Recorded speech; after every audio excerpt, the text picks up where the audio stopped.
आपकी गाड़ी है होंडा सिविक और इस गाड़ी के अंदर सीवीटी चैन टूट गया है या कोई आवाज आ रही है, तो अल शरीफ ऑटो के नंबर पे राब्ता करके अपनी गाड़ी का ये गियर रिपेयर करवा के 1 महीना गारंटी ले सकते हैं। इस गाड़ी का बेल्ट टूट गया और टूटने के बाद इस गाड़ी के अंदर आवाजें आना शुरू होगी।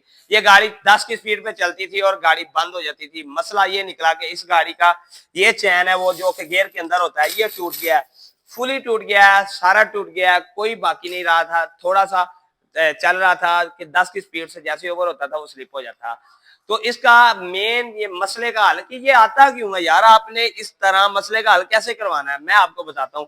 आपने वक्त पर 40,000 किलोमीटर के बाद गाड़ी का ट्रांसमिशन ऑयल चेंज करना है और एक प्रोसेस के तरीके चेंज करवाना है, ठंडा करके चेंज करवाना है। गर्म गाड़ी अगर चेंज करेंगे तो इस तरह आपकी गाड़ी का नुकसान होगा, गियर का बेल्ट टूटने का खतरा होगा। Al Sharif auto care EFI इलेक्शन कार ऐसी गुजरावाला रोड जना चौक अहमदाबाद। तो आज वीडियो बनाने का मकसद क्या आपको आगाही देना कि आप अपनी गाड़ी का CVT ऑयल वक्त पर चेंज करते रहें।